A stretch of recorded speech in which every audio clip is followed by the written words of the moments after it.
Lahirnya beradab, batinnya beradab. Dia sampaikan dalam bentuk majma' seperti ini. Hei santri-santri, belanja wis teko, angkat senjata.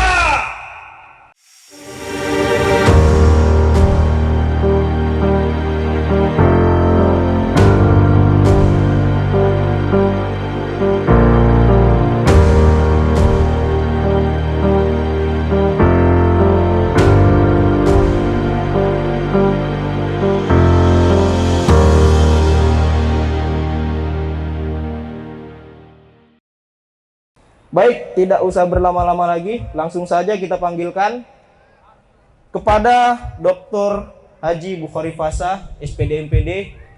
Tempat dan waktu dipersilahkan. Ini kita acaranya interaktif Bapak Ibu ya. Nanti mungkin akan ada kami berikan kesempatan bertanya kepada Bapak Ibu sekalian, mungkin satu orang dari Bapak dan satu orang dari Ibu sebagai perwakilan dari audiens. Baik Bapak Ibu sekalian, kita akan bertanya-tanya kepada Ustadz Bukhari, kira-kira bagaimana kehidupan di pondok pesantren ini, terutama ini untuk Bapak dan Ibu yang anaknya tahun ini baru masuk. Mungkin ini lagi bertanya-tanya ini nanti di pesantren kayak mana ya. Nah ini akan terjawab semua Bapak Ibu sekalian. Ini langsung saja kita bertanya kepada beliau. Ini kan Ustadz, kita banyak mendengar kata-kata pesantren Ustadz, yang mana ini mungkin sebagian kita ini secara harfiah mengenal pesantren ini hanya sebagai pendidikan yang muatannya itu agama. Namun arti secara esensi dari pesantren ini apa kira-kira Ustaz? Bismillah, alhamdulillah, wassalatu wassalamu ala rasulillah. Terima kasih Ananda Prestiwo. Semoga nanti podcast kita ini akan bisa dapat viewers terbanyak gitu ya, insyaallah. Jangan lupa Bapak Ibu ya, ini akan di-upload nanti di YouTube kita. Like, share, and subscribe. Ini mau kita latihan podcast ini. Kayak Deddy Kobuize itu, kayak macam-macam sekarang podcast jadi tren ya kan? Kenapa yang terbaik-terbaik nggak ditrenkan gitu? Jadi Masya Allah, pertanyaan yang sangat esensial ya. Pesantren, Bapak Ibu tahu nggak, pesantren ini itu dari bahasa dasarnya itu santri ya kan? Ditambah pe-an atau n, pesantren kan gitu kan. Dari bahasa Sanskerta ini Bapak Ibu, santri ini dari bahasa Sanskerta. Artinya tahu Bapak Ibu? Tahu nggak Bapak Ibu sekalian? Nggak tahu. Santri itu artinya itu manusia suci. Manusia suci. Kalau bahasa Inggris the saint ya. The saint. Santo kalau orang Katolik itu kan, santo, orang suci. Kalau kita Nabi Al-Maksum, ya kan, Nabi SAW itu maksum, terjaga dari dosa. Dididik oleh kiai. Nih di depan kita ini, semoga Allah jaga. Suci bukan tak berdosa. Suci dalam artian seorang santri mau mensucikan dirinya. Dididik oleh orang yang telah lebih dahulu mensucikan dirinya, yaitu kiai. Ini secara bahasa. Kemudian secara epistemologi namanya, istilah. Secara istilah, pesantren ini adalah lembaga formal di Indonesia ini yang punya legalisasi dari pemerintah, dalam hal ini Kementerian Agama, berangkat dari fenomena sejarah di Indonesia. Ini ada saudara-saudara kita dari Malaysia. Pesantren nggak ada di Malaysia, nggak ada. Ya Pak Haji ya, Pak Haji ya. Pesantren tidak ada, tapi kalau ma'had ada. Tapi secara definisi pesantren di Malaysia tidak ada, karena ini indigenous. Ya, indigenous ya, ke-Indonesiaan. Hanya ada di Indonesia di pesantren. Kemudian ditambah kalimat pondok. Kalimat pondok. Pondok ini berasal dari bahasa Arab, artinya funduk. Dari kata funduk. Coba nanti searching di Google Translate, Funduk itu artinya hotel, tempat menginap. Jadi dia belajar di pesantren diinapkan 24 jam. Walaupun ada santri nanti yang ngalong, santri yang tidak dipondokkan. Contoh nanti anak kelas 1 mulai. Ini program baru kita, Ananda Festival. Program kelas 1 mulai ini Bapak Ibu, ini kami akan optimis nanti umur 12 tahun anak-anak yang tingkat ula SD kita ini hafal 30 juz. Dimulai dari kelas 1 ngafalnya. Tapi ngalong dulu. Ngalong tahu ya? Pulang pergi diantar, nanti dijemput. Sekitaran sini lah yang paling bisa, radius di sini. Nanti kelas 3 sudah gak ngompol lagi dia, sudah bisa cuci-cuci sedikit daleman dia, baru dipondokkan. Dikejar ya, 3, 4, 5, 6, kelas 6, 30 juz. Bismillah Bapak Ibu ya. Insyaallah ya. Tapi karena ini baru, santri baru kita baru berapa Bang? Sekitar 6 atau 7. 6 atau 7 orang masih. Belum yakin ini masyarakat. Anak-anak usia segini bisa ngapal Quran. Konsultan kita bukan kaleng-kaleng Bapak Ibu. Kemarin saya undang tapi beliau sedang berangkat dakwah ke Sangatta Kalimantan Timur. Pak Abdul Rahim. Itu anaknya 10, 1 meninggal, 9 orang anaknya itu hafal Quran di usia 10 tahun. 9, 7, 10 tahun. Ini adalah konsultannya kita. Nanti dia akan bantu kita makin macam mana mendidik anak bisa hafal Quran. Itu secara epistemologi. Jadi itulah pesantren. Baik, kemudian kita mengetahui bahwasannya pesantren ini merupakan salah satu media Bu ya, media yang mana agama ini berkembang pesat di dalamnya. Kita mau tahu bagaimana kira-kira eksistensi pesantren ini dan pengaruhnya terhadap lingkungan sosial di sekitarnya Bu ya. Masya Allah, sangat berpengaruh. Negeri ini merdeka tahun berapa? 1945. Setelah 1945 ada penjajahan lagi tidak? Ada. Dinamakan dengan agresi militer pertama, agresi militer Belanda kedua. Ini harus tahu sejarah. Bapak Ibu tahu nggak? Tahun 1948 ada istilah arek-arek Surabaya. Jenderal Malabi menyerang balik Indonesia, nggak terima kita merdeka, membonceng sekutu. Sekutu kalau sekarang apa? NATO ya? NATO atau bukan? Sekutu lah Inggris, ya kan, negara-negara imperialis, negara-negara penjajah. Gak terima kita merdeka 1945 itu, nyerang lagi mereka. Datanglah seorang kiai yang mulia, namanya Kiai Haji Hashim Asy'ari, pendiri Nahdlatul Ulama. Waktu itu dia komisi fatwa juga di Majelis Ulama Indonesia, mengeluarkan fatwa resolusi jihad. Dia sampaikan dalam bentuk majma' seperti ini. Hei santri-santri, Belanda wis teko, angkat senjata. Sesiapa yang mati maka senjata, maka dia syahid. Resolusi jihad, keluar fatwa.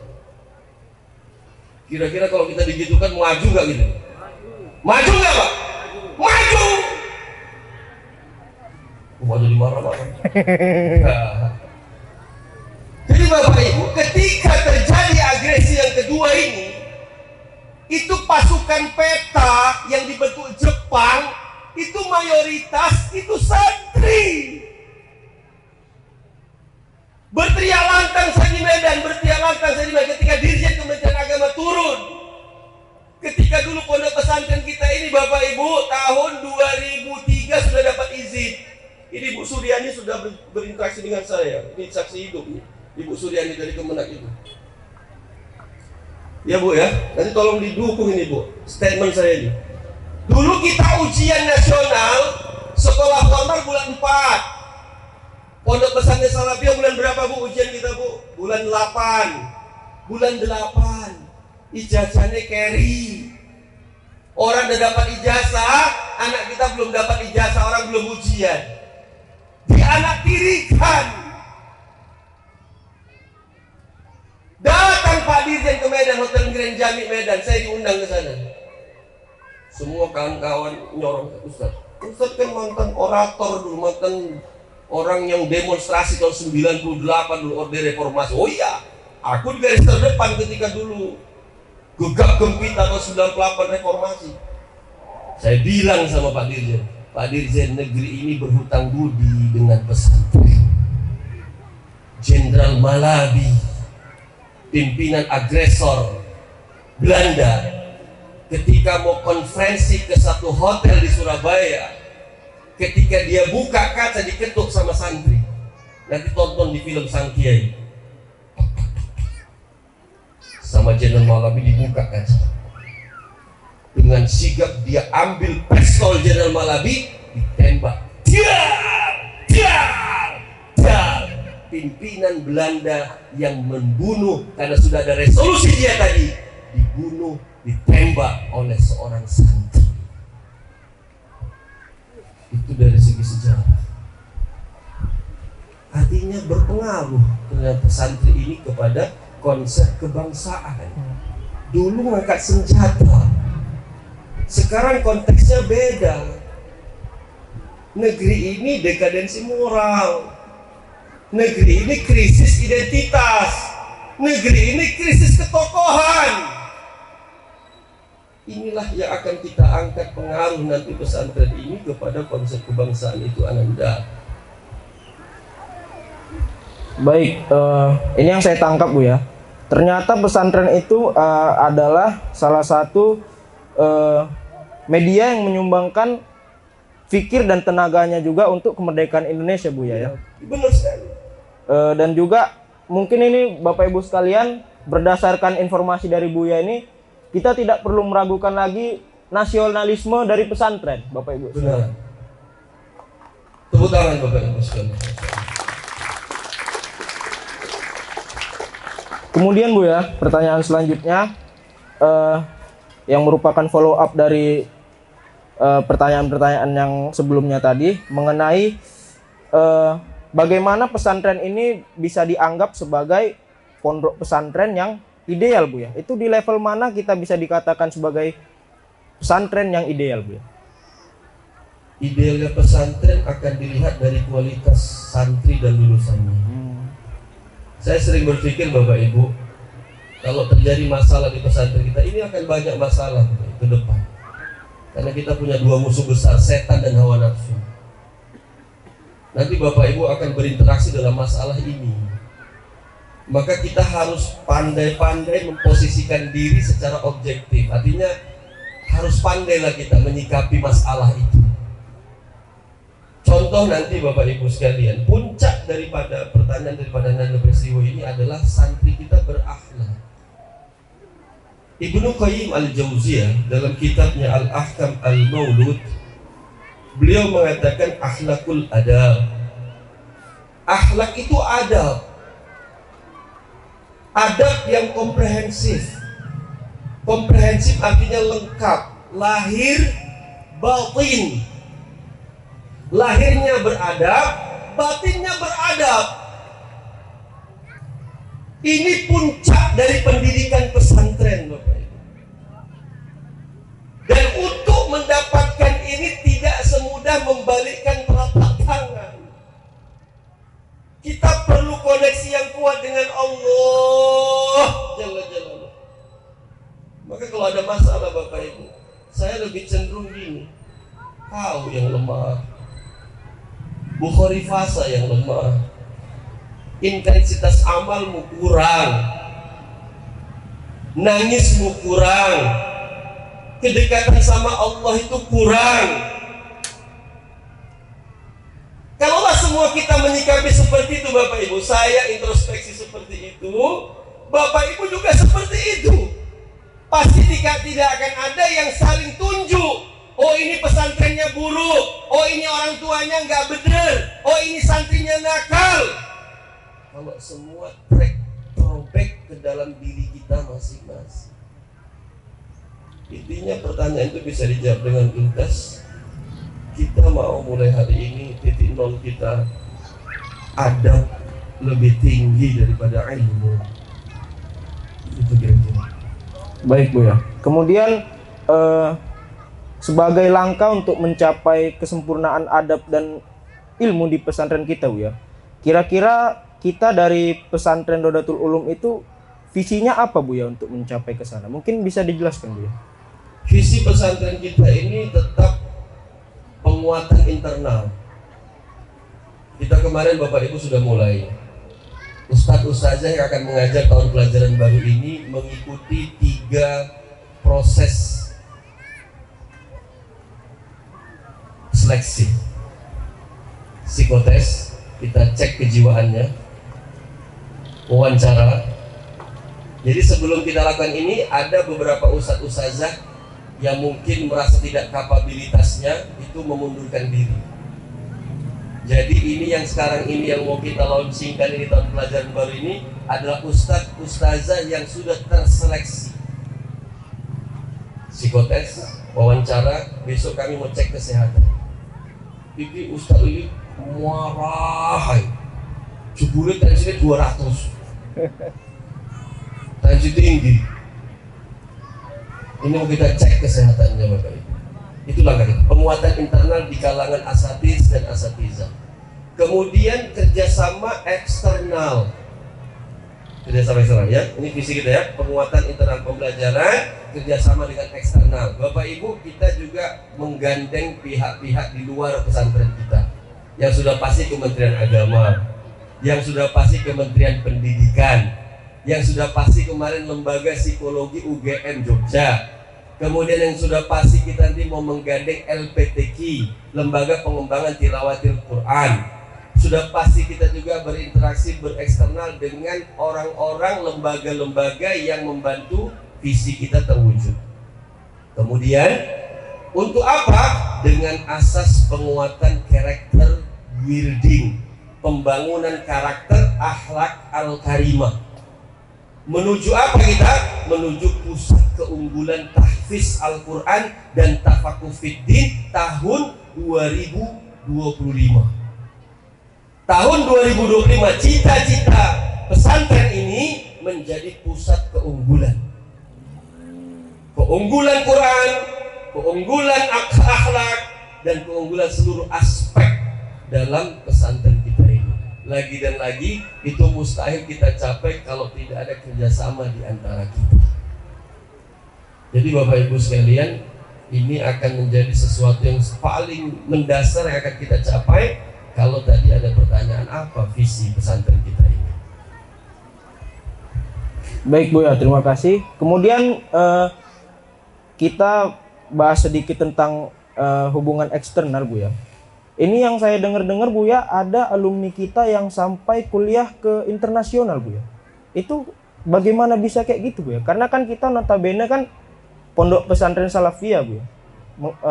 Kok bisa ada yang sampai kuliah ke luar negeri Bu ya? Itu gimana Bu ya? Masya Allah. Tadi melanjutkan kita tadi ujian belakangan itu ya. Habis saya jumpa dirjen itu, akhirnya tahun 2014 ujiannya sama. Ujian sekolah formal bulan 4, kita pesantren Salafiyah juga bulan 4. Dan itu berlangsung sampai sekarang. Dan sekarang eksistensi kita semakin diakui. Sehingga jangan salah, tamatan-tamatan kita ini sekarang bisa kuliah di dalam negeri dan di luar negeri. Dan hari ini yang kita wisuda 30 juz, yang laki-laki terutama ya, Muhammad Fajril Manurung, Fajaruddin, dan Kurnia Pratama, itu akan kita berangkatkan beasiswa ke University Islam Pahang Sultan Ahmad Shah Selangor, Pahang Malaysia. Tepuk tangan dulu Bapak Ibu. Yang 30 juz yang laki-laki. 3 tahun nanti belajar di Malaysia. Rektornya yang sahabat saya, Profesor Zawawi, itu menjanjikan tahun keempat Pak Rektor akan bawa anak kita ini ke Mesir untuk 2 tahun belajar di Mesir. Cukup S1 Ustaz, kata Prof. Kalau bisa S2 lah Prof. Baik, kita akan lanjutkan mereka sampai mereka S2 di Mesir. Pulang dari Mesir, Pak Haji Muhammad Iqbal tentu sudah naik haji mudah-mudahan, ya kan? Pembina yayasan kita membangun infrastruktur ini semua untuk membangun university di Raudatul Ulum. Siapa dosennya? Ya si Fajrin itu, si Kurnia itu, si Fajar itu dosen-dosennya. Awak pun udah makin tongkat nggak kayak gini lah. Tongkatnya yang udah gambar ular itu. Begini jalan. Oh Kurnia, semana ini? Gitulah kira-kira. Itu cita-cita kita Bapak Ibu. Jadi bukan kaleng-kaleng betul Bapak Ibu. Makanya kalau masih ada yang ragu dengan kualitas ijazah Pondok Pesantren Salafiyah ini, berarti dia meragukan bagaimana kekuatan seorang Kiai Haji Hasyim Asy'ari, pendiri pesantren di masa perjuangan Bapak Ibu. Gak boleh kita ragu. Baik, terima kasih Bu ya. Jadi ini yang mau saya sampaikan adalah bahwasannya mereka itu sebagai sampel Bu ya. Tidak mustahil bahwasannya adik-adik kita yang baru masuk ini nanti bisa mengikuti jejak mereka Bu ya kan untuk kuliah ke luar negeri. Tentu saja. Kemarin Prof Jawawi saya bilang, Prof mohon maaf ya ini sedikit mengganggu aktivitas Prof. Tidak, kami tentu berbangga Ustaz memberikan fasilitas kepada pesantren yang Ustaz bimbing. Bangga mereka, santri kita masuk ke situ. Artinya, kalaulah nanti ada generasi-generasi selanjutnya yang sifatnya mayority, kita nanti secara tekstual akan MOU. Akad kerjasama dengan universitas ini. Ini potensi yang luar biasa Bapak Ibu. Mohon doanya semua insya Allah. Amin ya Rabbal. Amin. Baik Bu ya. Kemudian kita agak throwback ke belakang Bu ya tentang adab dan akhlak tadi Bu ya. Saya mau tahu Bu ya, ini adab dan akhlak itu kan setahu kita kan sangat penting Bu ya. Tapi posisinya dalam hierarki menuntut ilmu itu ada di mana Bu ya, adab dan akhlak?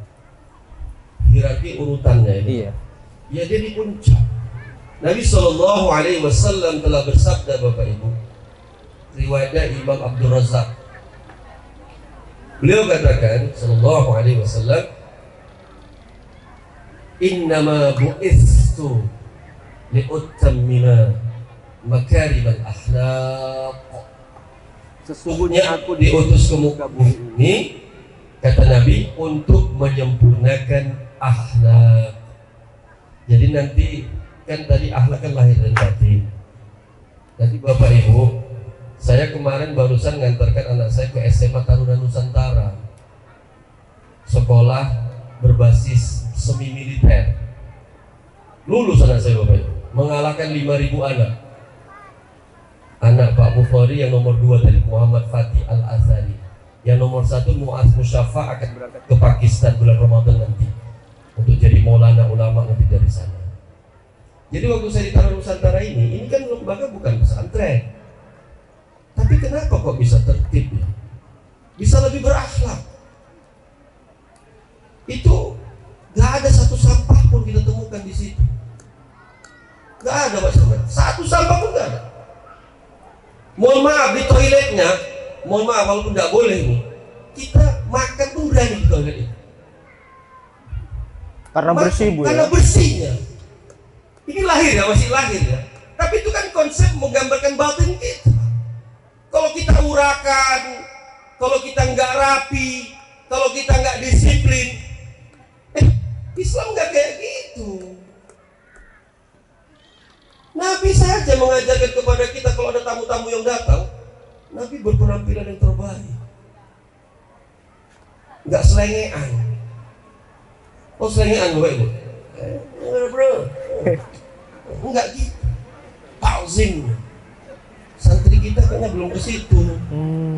Problem kita di situ sekarang ya. Makanya acara kita buat kayak gini, konsepnya temanya adab dan akhlak.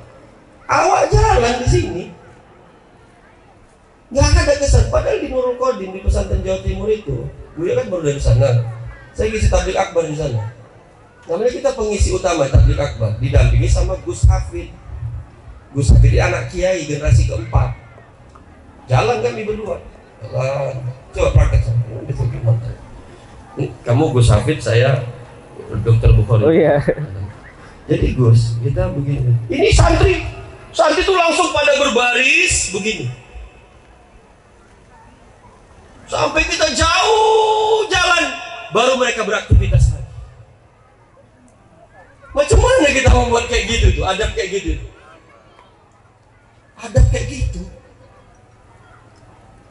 Itu pesantren, oke. SMA Taruna Nusantara, sekolah nasional. Ada banyak agama di situ. Gak ada yang murahkan, rapi, bersih.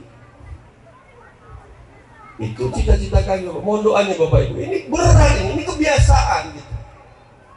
Pesantren Sulaimaniyah, Turki. Kan anak kita kan 7 orang beasiswa ke Turki.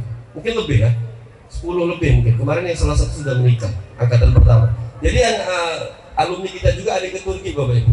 Kemarin barusan nikah dapat orang sini, Tanzi Dila Arido namanya. Itu tamatan Turki. Ketika saya ngantarkan mereka waktu tes di sana, luar biasa bersihnya pesantren. Apa kata pimpinannya orang Turki? Diterjemahkan. Kami dari 13 Utsmaniyah itu tahun berapa? Khilafah Utsmaniyah 12 ya. Iya. Kami dari Khilafah Utsmaniyah itu udah kayak gini. Berapa abad itu membentuk habit disiplin itu, adab itu. Jadi kita memang perlu proses panjang ini. Maka tentu saja Bapak Ibu, saya paling nggak suka nengok santri gondrong itu, saya nggak suka. Loh, Nabi kan gondrong, Nabi kan segini rambutnya. Nabi di usia berapa seperti itu? Saya bilang kalau kalian jadi ulama silakan. Nabi di usia berapa rambutnya segitu? Nampak bagus pakai ini tutup kan? Rupanya kok dibuka.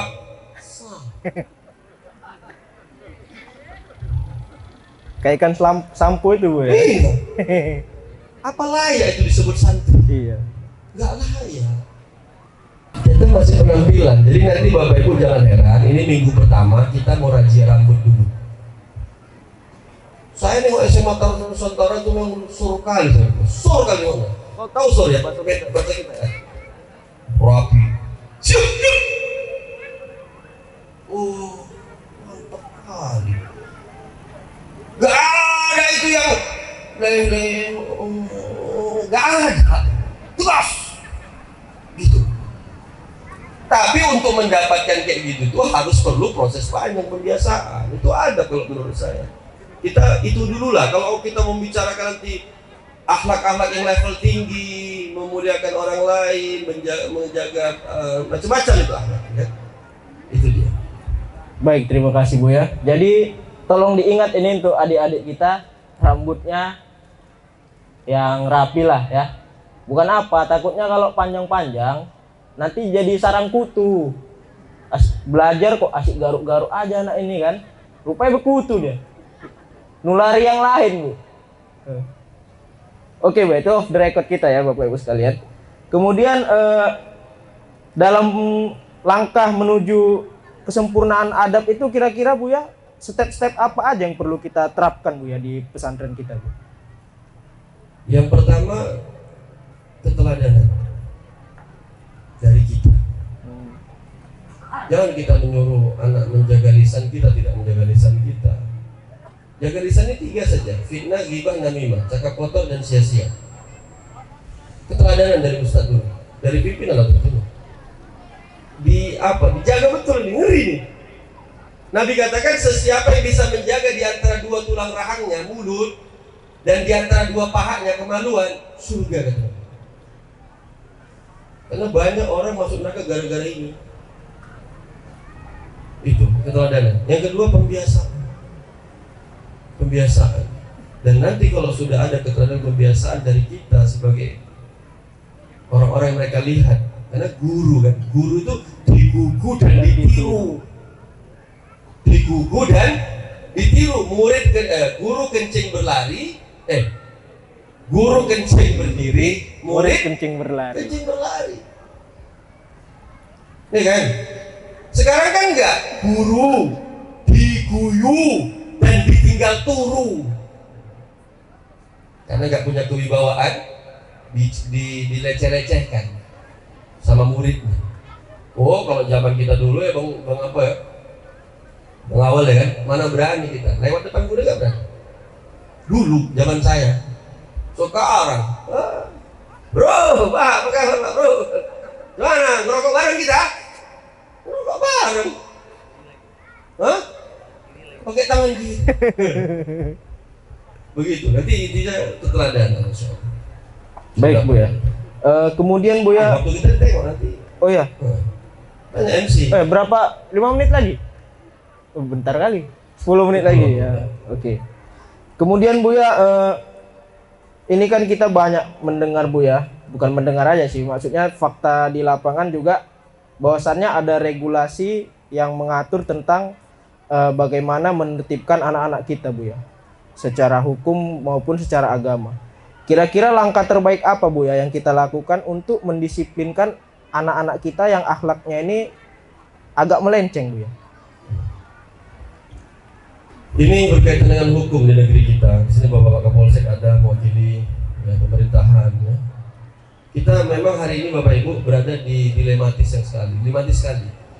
Ada satu undang-undang nomor 14 ya begini ya, perlindungan anak 23 tahun 2014. Undang-undang nomor 23 tahun 2014, kekerasan kepada anak fisik dan verbal itu bisa dipidanakan, didenda 74 juta masalah ya, 74 juta dan penjara 3 tahun. Jadi kami sepakat dengan Pak Herman Saginting, orang yang hari-hari datang kemari Bapak Ibu, kita minimalisir ya Ustaz kekerasan fisik. Iya. Berarti jawabannya apa? Approach secara psikis, pendekatan secara psikis. Kalaupun kami tak mampu Bapak Ibu, mungkin nanti akan dikembalikan ke orang tua. Mungkin ada tempat yang lain yang dia bisa menjemput hidayah di tempat yang lain, seperti itu. Dan kami sudah sepakat kemarin di musyawarah terakhir tidak ada kekerasan fisik di Rodatul Ulum ke depan, maupun kekerasan verbal. Kekerasan verbal ini apa maksudnya? Buandal, hitam, jelek, keleng, udah keleng kamu, bandel lagi kamu. Ini kekerasan verbal, bisa dituntut. Karena rasialis ini, rasisme, nggak boleh. Nabi pun nggak suka itu. Nabi marah ketika ada menghina Bilal dengan hitam, budak, legam. Masih ada jahiliyah dalam hati, dalam dirimu, kata Nabi. Menyungkurkan wajahnya ke tanah, pijak aku Bilal, minta maaf dia sama Bilal. Saya sudah camkan semalam di ustaz-ustaznya kita, jangan ada kalimat kekerasan verbal sama anak. Kalau ada berkaitan dengan hukum, silakan urus sendiri. Kita sudah sampaikan. Kalau memang nakal kali dia, dikontrol diri kita. Jangan sampai kalimat, kata, pakpuk, tendang, hajar. Kita pendekatan tidak akan kayak gitu nanti. Kita sepakat dengan Pak Ginting untuk perkara itu dari kepolisian, agar kita approach pendekatan secara psikis, secara hati, diajak ngobrol. Macam mana ini? Makanya Bapak Ibu, salah satu caranya tadi kan kita bahas, kita memperbanyak ekstrakurikuler. Rupanya jago main bola dia. Ini lapangan bola nih Bapak Ibu. Kalau apa ini? Lapangan bola itu. Rupanya jago main hadroh tadi. Cantik suaranya. Coret-coret di lemari, rindu masa mamaku kata dia. Rupanya jago kaligrafi. Kita nggak berhasil menangkap bakat anak. Itu yang saya jadi masalah hari ini. Jadi bukan melulu hafal Quran aja, bukan kita mendasari menghafal, bukan. Artinya kita ada fasilitas-fasilitas dan pemerintah memberikan eventnya. Olahraga Pospenas, pekan olahraga santri pesantren nasional. Santri kita pernah lolos sampai ke Gorontalo futsal. Tepuk tangan Bapak Ibu. juara 3 nasional futsal. Santri kita pernah lomba debat bahasa Arab di MQK, Musabaqah Qiraatul Kutub, tingkat provinsi juara 3. Ya. Ada lagi kemarin anak kita juga juara Liga Santri, juara 2 provinsi. Jadi kita memperbanyak itu nanti ekstrakurikuler, tilawah, desain grafis, broadcasting kayak gini, apalagi hadroh, nasyid, kemudian Bela diri Bu ya. bela diri, pencak silat. Nah, ada eventnya. Pencak silat ada, silat lidah ada. Nah, silat lidah ini masuk neraka itu, kan gitu kan. Pencak silat, ya kan, olahraga sepak bola dan biasa sepak bola, futsal, ya kan, voli. Nanti anak bapak ibu ketika masa pengenalan santri baru, nanti disuruh milih ekstrakurikuler mana dia, memfasilitasi supaya dia tidak ada waktu kosong. Gitu loh bapak ibu. Sepakat kita ya, insya Allah ya. Sepakat. Jadi jangan ada anggapan nanti dia ini mau Quran aja ditunda, tapi pasti dia tetap dalam Quran. Dan satu lagi, kita ada nanti namanya pendidikan diniyah formal kelas 7 ini. Anak bapak ibu yang santri baru kelas 7, nanti silakan pilih dia mau belajar kitab atau fokus menghafal Quran. Nanti akan kita kasih pilihan, ada kelas 7A, 7B.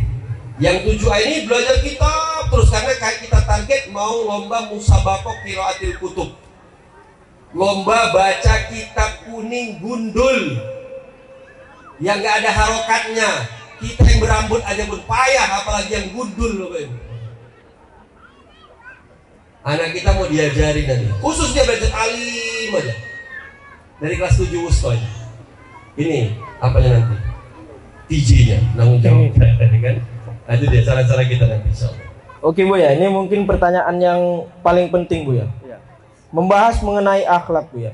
Ini peran orang tua ini bagaimana Bu ya dalam hubungannya dengan pendidikan anak di pondok? Ini peran orang tua ini bagaimana Bu ya? Sangat besar.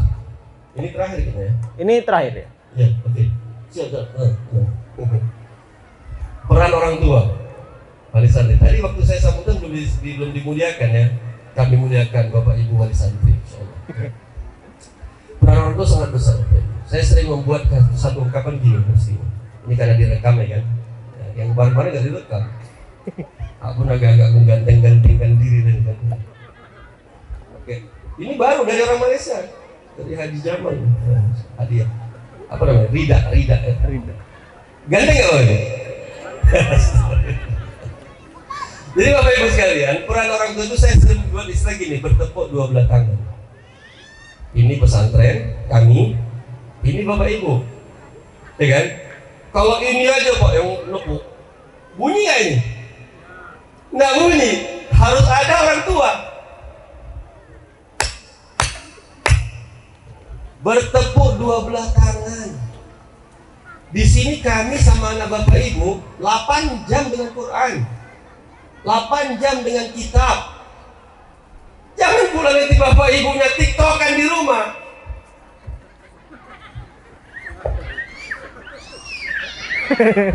Na'udzubillahi min dzalik ya Allah. Nggak nyambung. Transferkan amal dari rumah. Sholat bapak ibu diistiqomahkan yang bapak-bapak di masjid lah. Ibu-ibu sholat di awal waktu lah. Mulai belajar Quran lah. Disokong dari amal dari rumah. Sampai itu nanti kemari bapak itu sampai. Kalau enggak, kasihan kami sama anak-anak, kasihan. Itu aja kayaknya bahasa mudahnya. Sepakat bapak ibu ya, insyaallah ya. Kita baguskan amal kita, ibadah kita. Semualah akhlak kita semua ini akan berimplikasi kepada anak kita yang sedang menghafal Quran di sini. Itu aja Bapak Ibu. Kalau kita mau menggambarkan bagaimana peran orang tua dalam menjadikan anak kita berakhlak. Baik Bu ya, terima kasih.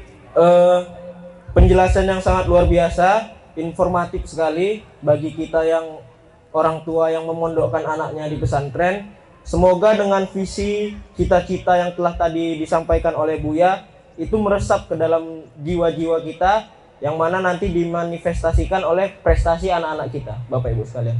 Amin amin ya robbal alamin. Mungkin itu saja Bu ya, talk show kita pada pagi hari ini. Ini karena nggak sempat ada sesi pertanyaan dari audiens, mungkin nanti bisa lihat di YouTube Bapak Ibu sekalian. Nanti bisa dilihat di YouTube, kemudian komen kira-kira mau bahas apa. Nanti biar kita buatkan podcastnya. Misalnya Pak Awal nih komen, tolong bahas tentang keutamaan pondok pesantren dong. Nanti langsung kita buatkan video. Gitu kira-kira. Baik, kami undur diri. Kami ucapkan terima kasih sekali lagi. Dan kami tutup dengan Assalamualaikum warahmatullahi wabarakatuh. Waalaikumsalam warahmatullahi wabarakatuh.